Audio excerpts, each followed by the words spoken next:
thank you for watching RK Tutorials. Friends, first of all, wish you a very happy new year from RK Tutorials. And I think कि आप में से कई सारे लोग ये सोच रहे होंगे कि चलो फाइनली 2020 जैसी डेंजरस ईयर एंड हुई, बट कई एस्पेक्ट्स में 2020 एक्चुअली डेंजरस नहीं थी. हम लोग काफी सारे पॉइंट ऑफ व्यू से देख सकते हैं कि 2020 काफी लोगों के लिए खराब ईयर रही है. काफी लोगों के लिए क्या, पूरी अर्थ के लिए, मींस जिस कंट्री में कोरोना वायरस स्प्रेड हुआ उन सारे कंट्रीज के लिए 2020 खराब ईयर थी. बट इंडिया के लिए कई एस्पेक्ट्स में 2020 पॉजिटिव ईयर भी रही है. फॉर एग्जाम्पल, आज से पहले कभी ऐसा नहीं हुआ कि हमारी गवर्नमेंट ने ट्रांसजेंडर के लिए कोई भी वर्क स्टेशन खोला हो. बट 2020 ईयर में इंडियन गवर्नमेंट ने ट्रांसजेंडर के लिए एक मेट्रो स्टेशन स्टार्ट किया जहां पर जितने भी वर्कर्स हैं वो सारे ट्रांसजेंडर्स होंगे. इनफैक्ट इसी के साथ साथ अब जो भी वैकेंसी आएंगी उसमें एक थर्ड रजिस्ट्रेशन रहेगा, उसमें भी ट्रांसजेंडर को इक्वल चांस रहेगा कि वो लोग भी उन सारी वैकेंसीज के लिए अप्लाई कर सकते हैं. और एक चीज थी कि इस ईयर से पहले इंडिया ने कभी भी चेस में कोई भी अवार्ड नहीं जीता था. बट इन ईयर 2020 इंडिया ने चेस में भले ही रशिया के साथ कोऑर्डिनेशन में अवार्ड जीता, बट स्टिल कोई अवार्ड जीता इंडिया ने. सो काफी मायने में 2020 काफी अच्छी ईयर भी रही है इंडिया के लिए, बट स्टिल काफी खराब भी रही है. काफी लोग अनएम्प्लॉयड हुए एंड बहुत सारे बच्चों का पढ़ाई बंद हो गई, कुछ लोगों की जॉब छूट गई. Still anyways, okay, so moving further guys, 2020 10th और 12th बोर्ड वाले बच्चों के लिए काफी अच्छी रही है, क्योंकि on the last day of 2020 there is a very good news from the education minister for all the student of 10th and 12th boards, that बहुत सारे स्टूडेंट्स ये सोच रहे थे कि उनके एग्जाम्स मार्च में ही होंगे और अगर बहुत ज्यादा पोस्टपोन होते हैं तो अप्रैल में. बट 31 दिसंबर को ये डिसीजन आया है कि बोर्ड्स के सारे एग्जाम्स ऑनवर्ड्स ऑफ 4th में स्टार्ट होने वाले हैं एंड रिजल्ट जो आएगा वो 15 जुलाई तक डिक्लेयर हो चुका होगा. सिर्फ आप लोगों के जो प्रैक्टिकल्स होंगे वही मार्च में होने वाले हैं, अदरवाइज आपके सारे फाइनल एग्जाम्स जो हैं वो मई तक शिफ्ट कर दिए गए हैं. तो अभी भी आप लोगों के पास बहुत सारा टाइम है. जिन लोगों को भी अभी भी डाउट है कि उनके नंबर अच्छे नहीं आएंगे, उनकी पढ़ाई नहीं हो पाई है किसी भी वजह से, तो आप लोग अभी भी अगर अपनी स्टडीज को स्टार्ट करते हैं तो आप लोग बहुत अच्छा कर सकते हैं. Okay, so apart from all of this, let's start with the first topic of this chapter. This is the new chapter of chemistry which is chemical reactions and chemical equations, जिसका फर्स्ट टॉपिक है about chemical reactions. So reaction के बारे में सभी ने सुना होगा. What is reaction? Reaction मतलब जिसमें रिएक्टेंट जो है वो एक पूरे प्रोसेस को परफॉर्म करते हुए कुछ प्रोडक्ट फॉर्म करता है. This is a chemical reaction. अगर चेंजेबल नहीं है, मीन्स अगर रिवर्सिबल नहीं है तो केमिकल रिएक्शन है, और अगर रिवर्सिबल है तो फिजिकल रिएक्शन है. Okay, so chemical reaction is the process in which a new substance with new properties are formed. For example, in daily life we see following chemical changes: cooking of food, digestion of food, respiration and burning of fuel, etc. Okay, so cooking of food chemical reaction कैसे है ये आप लोग अच्छी तरह से जानते हैं. हम लोग फूड की कुकिंग करते हैं, इसमें कई सारी प्रोसेसेस इन्वॉल्व होती हैं. हीट देना, उसके बाद उसका कूलिंग करना, बहुत सारी प्रोसेसेस इन्वॉल्व होती हैं for the cooking of food. Digestion of food, ये केमिकल रिएक्शन कैसे है ये आप लोगों ने अपने बायो के फर्स्ट चैप्टर में ऑलरेडी डिस्कस कर लिया है. अगर जिन भी बच्चों ने अभी तक ये नहीं चैप्टर पढ़ा है वो लोग चाहें तो आप लोग देख सकते हैं. हम लोग इस चैप्टर को ऑलरेडी फिनिश कर चुके हैं, इसकी लिंक आपके लिए डिस्क्रिप्शन में अवेलेबल है. Next, why respiration is a chemical process, ये भी हम लोग ऑलरेडी डिस्कस कर चुके हैं. डाइजेशन केमिकल प्रोसेस इसलिए है, केमिकल रिएक्शन इसलिए है क्योंकि when digestion of food is started तो कई सारी हम लोगों को एंजाइम्स देने पड़ते हैं रिएक्शन को कंप्लीट करवाने के लिए, मींस फूड को डाइजेस्ट करवाने के लिए. तो ये जो एंजाइम्स का एडिशन हम लोग करवाते हैं, ये एडिशन जो है वो हमारे फूड को बिल्कुल ही न्यू सिंपलर सब्सटेंस में कन्वर्ट कर देता है, जिसको हम लोग प्रोडक्ट बोलते हैं, और हमारे कॉम्प्लेक्स फूड को हम लोग रिएक्टेंट बोलते हैं.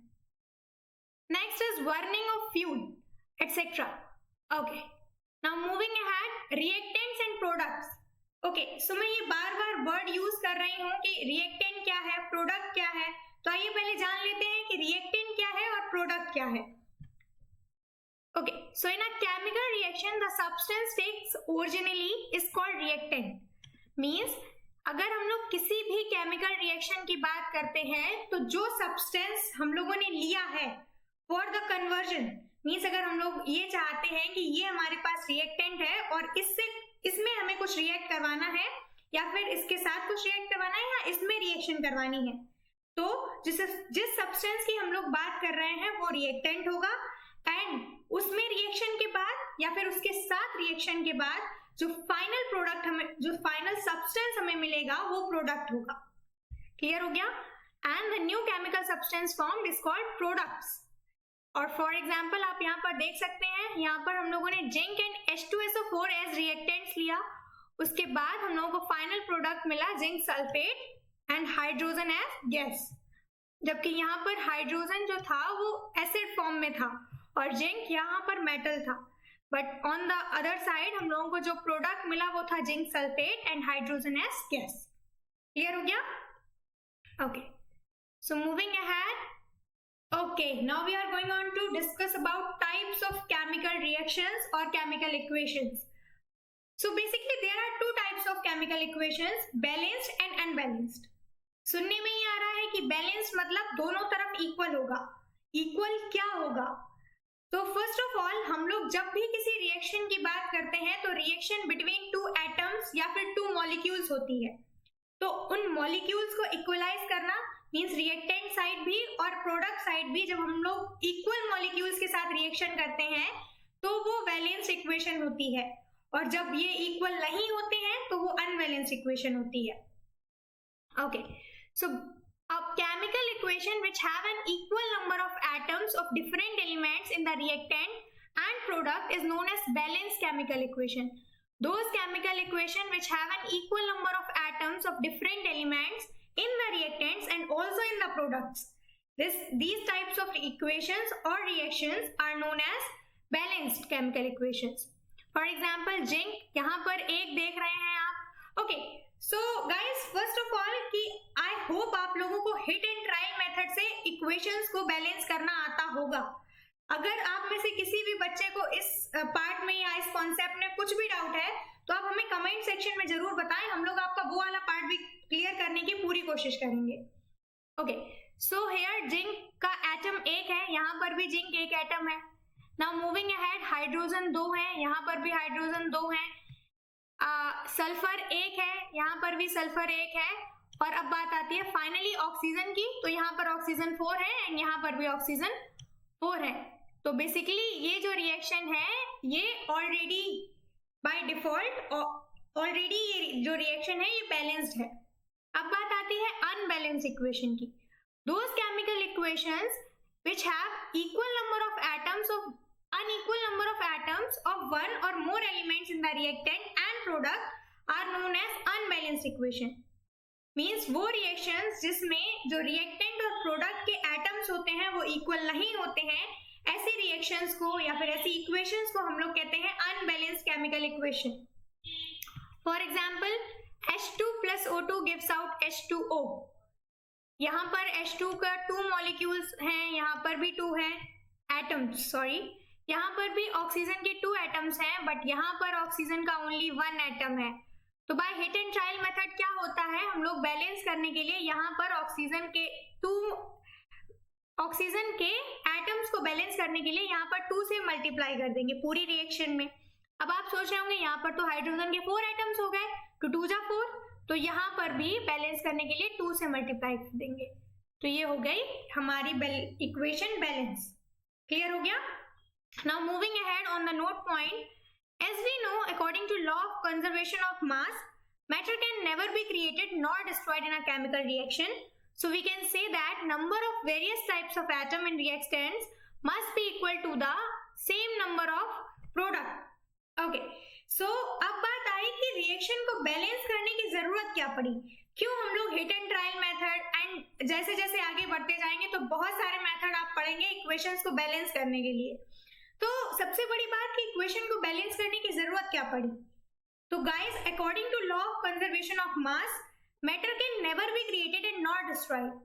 मींस कभी भी हम लोग मैटर को खुद से ना क्रिएट कर सकते हैं और ना उसको कंप्लीटली डिस्ट्रॉय कर सकते हैं। तो अगर हम लोग कोई भी रिएक्शन करवाते हैं, अगर वो अनबैलेंस होती है, इसका मतलब ये है कि कुछ पार्ट ऑफ द सब्सटेंस जो हमने रिएक्ट करवाया वो डिस्ट्रॉय हो गया, तभी तो वो प्रोडक्ट में नहीं मिला।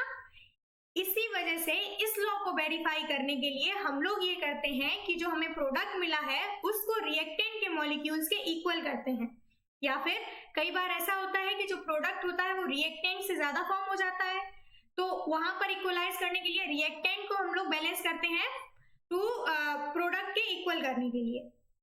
क्लियर हो गया? Okay, so moving ahead, our next topic is types of chemical reactions. Okay, so अभी तक हम लोगों ने पढ़ा था कि there are basically two types of chemical equations. अब हम लोग पढ़ने वाले हैं types of chemical reactions. Means chemical reactions जो है वो कितने टाइप की होती हैं।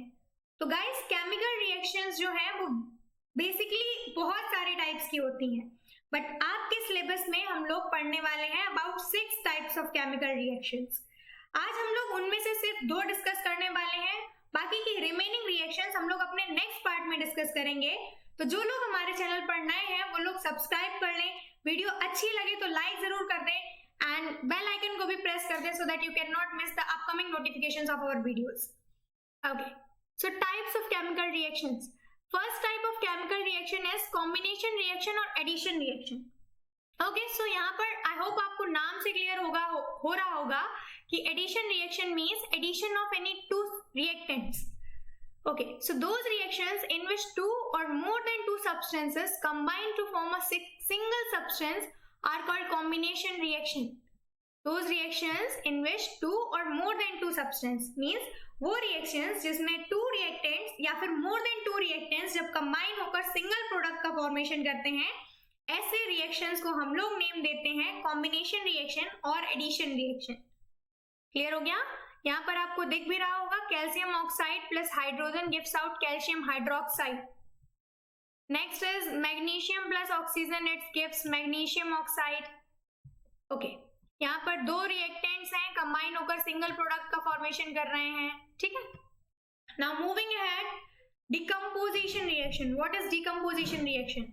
Okay, so those reactions in which a compound splits up into 2 or more than 2 simpler substances are known as decomposition reaction. Okay, so guys, यहाँ से एक बहुत इंपॉर्टेंट क्वेश्चन आपके लिए बनता है। इस तरह से बनता है क्वेश्चन कि name the reaction which is opposite of combination reaction. तो अपोजिट ऑफ कॉम्बिनेशन रिएक्शन का मतलब कॉम्बिनेशन रिएक्शन में कंबाइन होते हैं रिएक्टेंट्स, और अपोजिट ऑफ कॉम्बिनेशन रिएक्शन मतलब सिंगल जो हमारा रिएक्टेंट होगा वो कई सारे प्रोडक्ट्स में स्प्लिट हो जाएगा एंड तब प्रोडक्ट का फॉर्मेशन करेगा। यही रिएक्शन जो होती है ये अपोजिट ऑफ कॉम्बिनेशन रिएक्शन होती है, डिकम्पोजिशन रिएक्शन।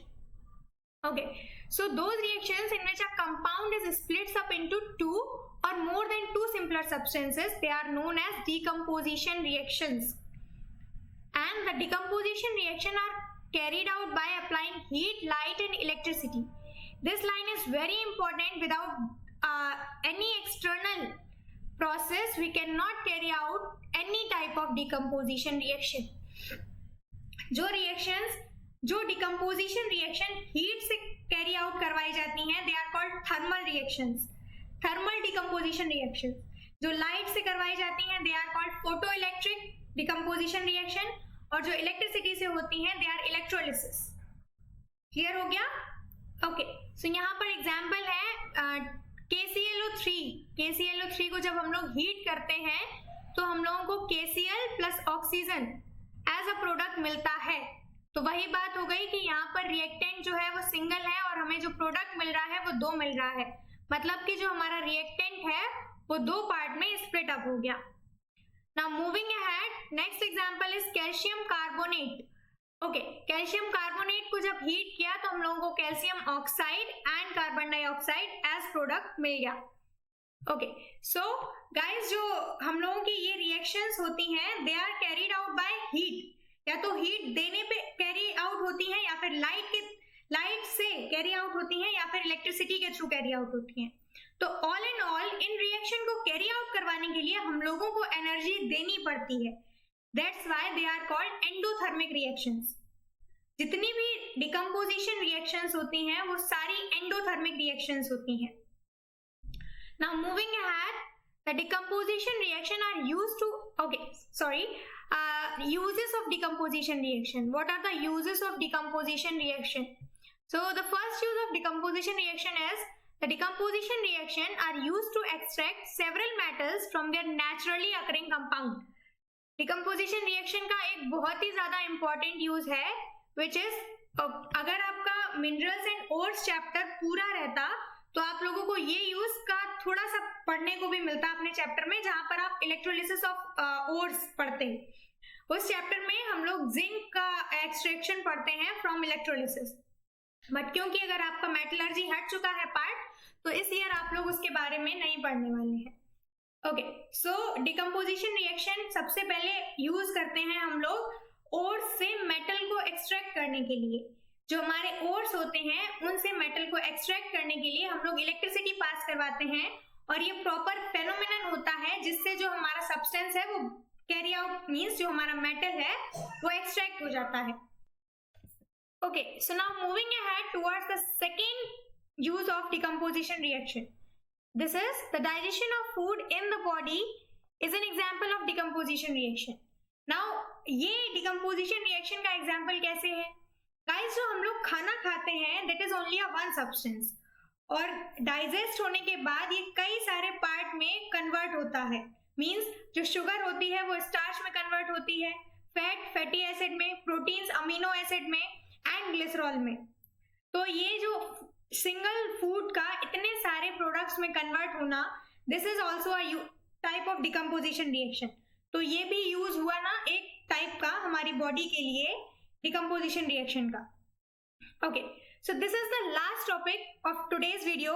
गाइस, वीडियो पसंद आई हो तो लाइक करना बिल्कुल ना भूलें। चैनल पर नए हैं तो वंस अगेन सब्सक्राइब जरूर कर लें, so that you can not miss the upcoming notifications of our videos. And subscribe करने के साथ साथ बेल आइकन को भी प्रेस कर